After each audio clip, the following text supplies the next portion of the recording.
Hi, in this video, we'll go over how to create a Moodle workshop to use for peer reviews. A workshop is a peer review tool that allows students to submit their written work and allows them to assess a peer's work using a rubric created by the instructor. Let's get started. First, create the learning activity on the content page. Then, under Activities list, add a workshop. Name your workshop,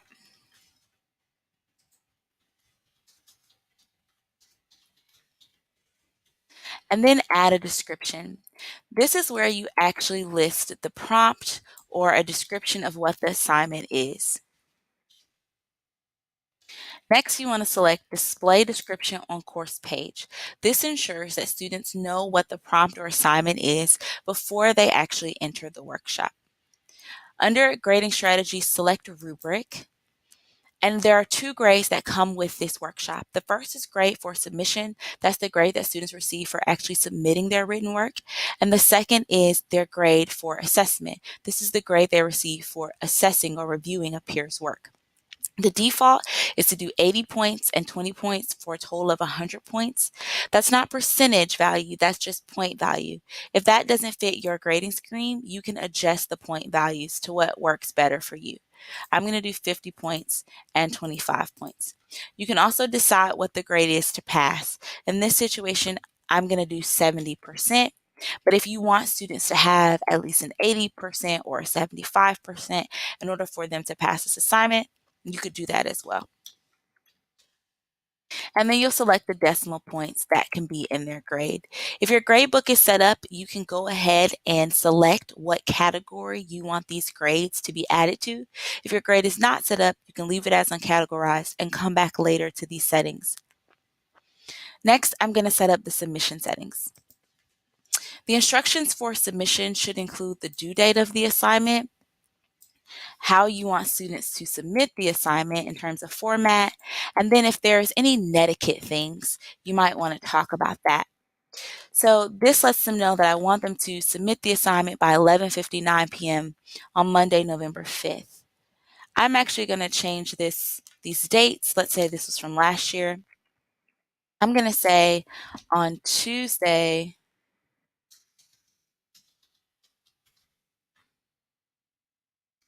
November 6th. And I'm going to say that the peer reviews are going to be conducted from Wednesday, November 6th to Monday,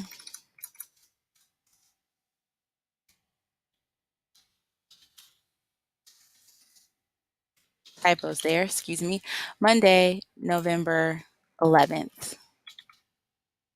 And just because of the way the timing is set up here in Moodle, excuse that typo, it's in increments of 5. So I'm going to say 11:55 p.m. Now this says submit your reflection using a text editor, but I did ask them to submit a 4-page double-spaced document. So I'm going to say submit your reflection as a Word document. This may also be where you want to add some information about feedback culture, about how you want students to talk to each other, they're being honest and using the rubric, but maybe they're also being respectful. The maximum number of attachments will be 1, and since I specifically requested a Word document, I can actually select the file types that I will select or accept for this submission.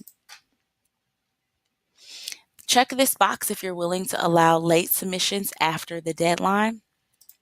Under assessment settings, the main thing you want to make sure you have here is, or instructions for assessment, you want to make sure you have a copy of your rubric. You can place your rubric in multiple places. You could also place it here under the instructions for submission because that might also be helpful to students. It can never hurt for them to see the rubric in multiple places, but you want to make sure that you have your rubric throughout your setting up of your workshop. You can even add it to your description if you choose. Self-assessment, you'll check this if you want students to also assess their own submission using this rubric. Under feedback, you can decide whether it's enabled and optional, disabled, or enabled and required. If it's required, there will be a text field at the bottom for reviewers to put the overall assessment and explanations of their assessment. Maximum number of feedback attachments will be 0 because we want students to put it all in that text file. And here we'll say, congratulations. This is the message that students will see when they complete the activity.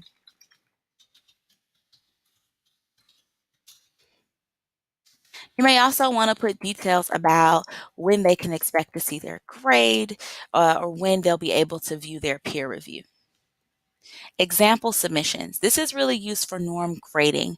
An example submission is a writing example that you upload and students grade it using the rubric, and then they compare their assessment to your assessment. This is really good to help make sure that all students are familiar and comfortable and understand how to use the rubric. If you select this option, you can choose whether the example submission assessment is voluntary or if students have to review an example a submission before they can actually submit their own work. If you select this, students may actually go back and make edits to their work before submitting it to a peer review after reviewing the rubric. Or you can decide if the examples are available after their submission and must be assessed before their peer assessment. In this situation, we won't do an example submission.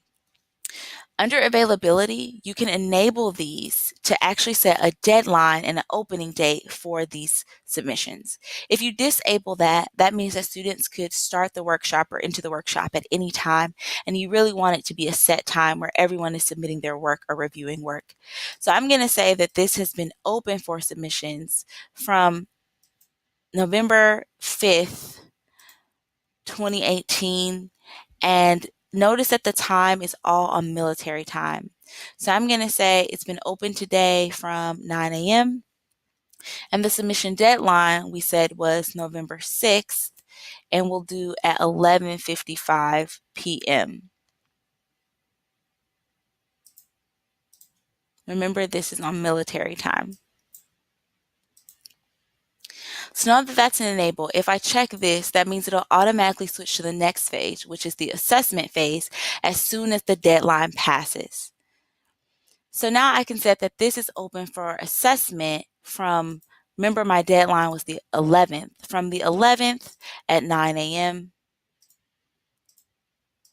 until, sorry, backwards, the 6th, because that was my deadline, up until the 11th at 11:55 p.m.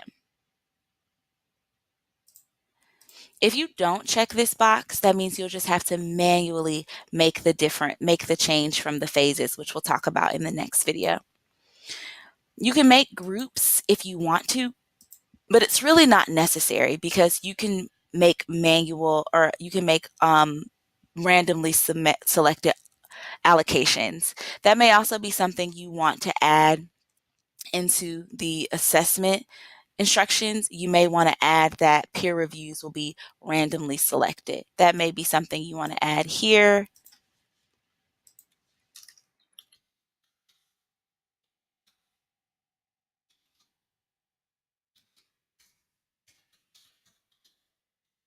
That was maybe another type of detail you want to add.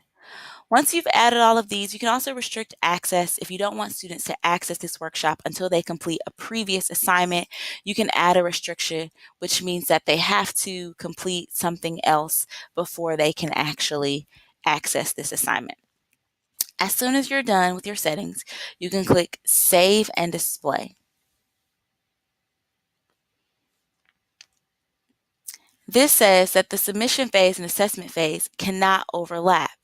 So I actually need to adjust my time and maybe make this the 7th because they can't be submitting work and start assessing work at the same time because that would cause error in the allocation. So this does catch your errors. So let's do Save and Display one more time. And now we're on the phase page. In our next video, we'll talk about the various phases for the setup phase, submission phase, assessment phase, grading phase, and the close phase.